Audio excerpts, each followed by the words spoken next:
Yo, what's good, everybody, and thank you for tuning in to another Tyler Perry Sisters review. If this is your first time coming to my channel, welcome. If you are a returning family member, then you already know what it is and what it always will be. Be sure to like, comment, share, subscribe. Tell somebody to tell somebody if you choose to.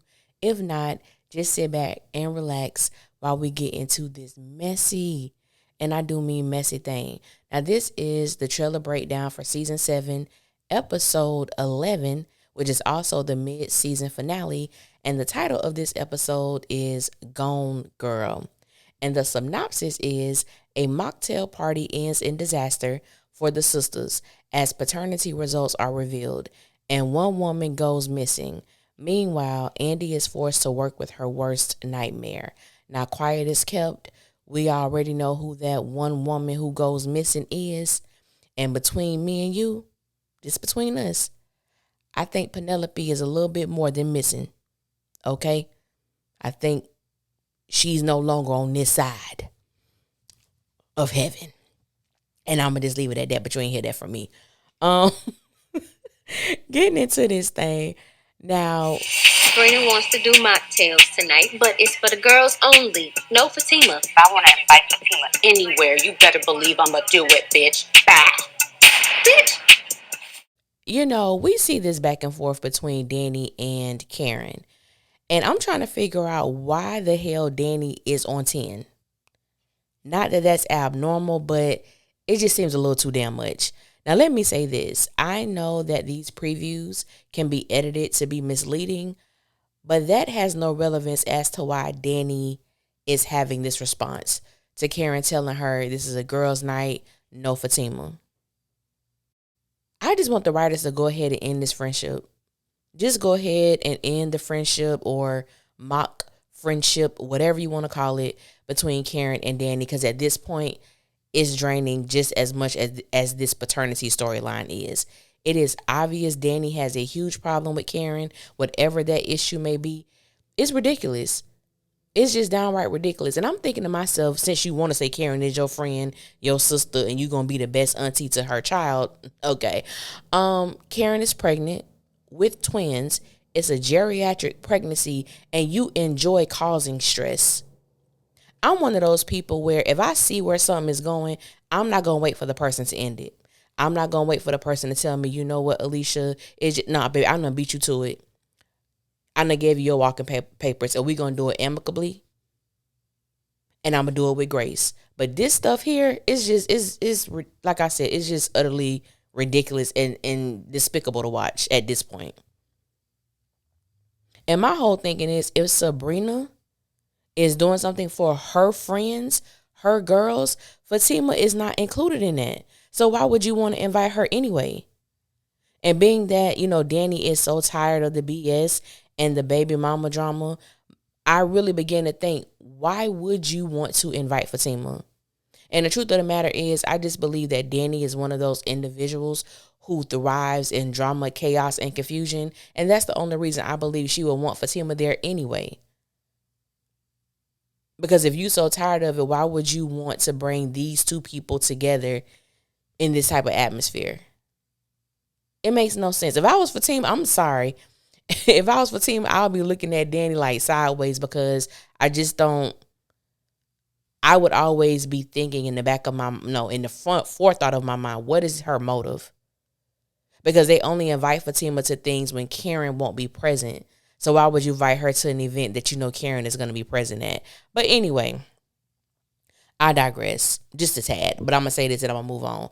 If Danny wants to hang out with Fatima so badly, then why don't she plan something? Oops, I forgot. She ain't got no money because she smokes and drinks her life away.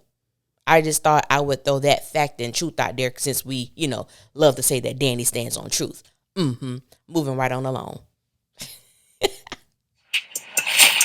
Hayden just wormed himself into my case. Are you kidding me? Should my ears be burning? Hayden is going to be Andy's co-counsel, and I absolutely love it. This is hilarious to me. Hayden is doing exactly what he's supposed to do. He wants to be partnered just as badly as Andy does, and he is putting himself in position to be so. And it amazes me that Andy and Fatima are upset. I'm sorry, I get a kick out of it. That Andy and Fatima are upset that he's weaseled his way into this position. He is a good lawyer. Now, he may have connived his way into the position, but the dude is a good lawyer. I ain't taking that away from him. But it just amazes me how these two women who will leave their job for any little thing when it concerns their men just feel like they should be given the title of partner. No, you got to work for it. Stay your behind at work. Do something. Then maybe you could be in the conversation. But I ain't mad at Hayden. Do what you got to do, bro. Because I'm sorry, Andy don't deserve to be partner. And that's just is what it is. Now, I'm not sure what happened. I watched the episode last night. I don't remember there being a trigger warning sign or message or anything like that, because there should have been one. And I'm saying, and I'm going to be extremely intentional, because I try to be sensitive to things that people may have experienced, may be experiencing, or whether it's them personally or their parent, sibling, family member, friend, whatever. Because these things can cause certain emotions to come to the surface. So this is a trigger warning. We're going to be talking about, abuse. And I just want to, let that be known before I go into this section of the review. What exactly say happened here again? I didn't. Hurry up and get these guys to clean this office and rid the shit of this ungrateful. Now, if y'all remember last week, I stated that I don't think Penelope wanted to live, because the way she was trying Gary was indicative of someone who does not enjoy breathing. Okay. Now I knew Gary was going to do something to this woman, but I could have gone without seeing him push her the way that he did, causing her to miscarry. That's what it looks like, because Penelope lost an enormous amount of blood. So we see that in this clip, Gary already has a cleaning company. He has a cleaning service there in full swing, cleaning this office from head to toe, top to bottom, left to right. And not only that, the man says, how did you say, what did you say happen again? And Gary's smart. I didn't tell you anything.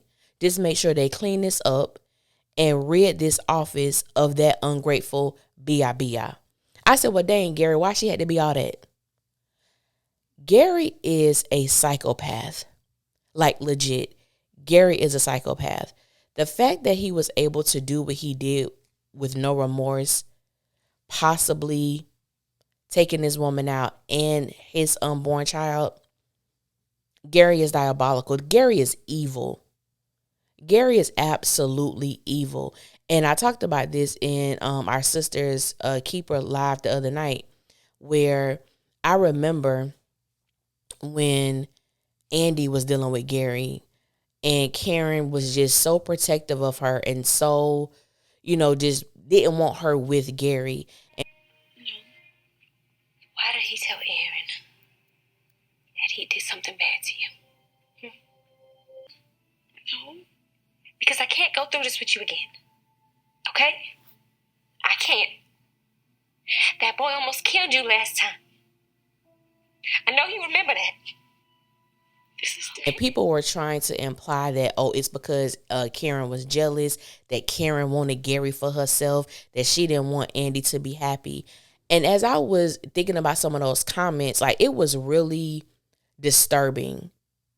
Like, really disturbing. And I know people love to use the excuse, it's just a show, it's not real. But this show allows people to speak freely about how they really feel. And it's disgusting. And I think about people who have had to endure friends or family members who were involved with abusers, whether it was mentally, emotionally, spiritually, physically, verbally, whatever. That does something to you. You want to protect that person. You want to guard that person, especially when they continue to choose abusers, which we know that Andy has a history of choosing people who abuse her.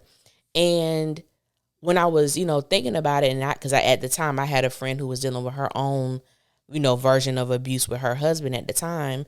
And it just causes you to be a little bit more sensitive to these particular stories that are being presented, because even though it is TV, it is something that is written. Someone is living this life. Someone who is getting abused is watching these women get abused on TV.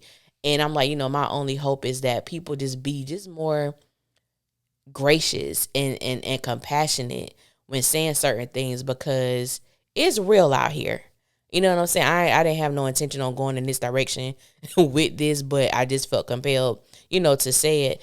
Just be mindful of the things you say to your sister and how you treat them. And, what I'm saying? Just, I would rather someone not say nothing than to be disgusting. If you can't be a beacon of hope, if you can't be, a voice of encouragement, just shut the hell up and be silent. Yeah, that works. But Gary is crazy. Oh my God. I don't know what's left for him to do. Okay. I don't know what's left for Gary to do but go to jail or, what I'm saying, get 6 feet under, because it ain't too many more options he got. But the thing about, Gary and Bebe's kids, they don't die, they multiply.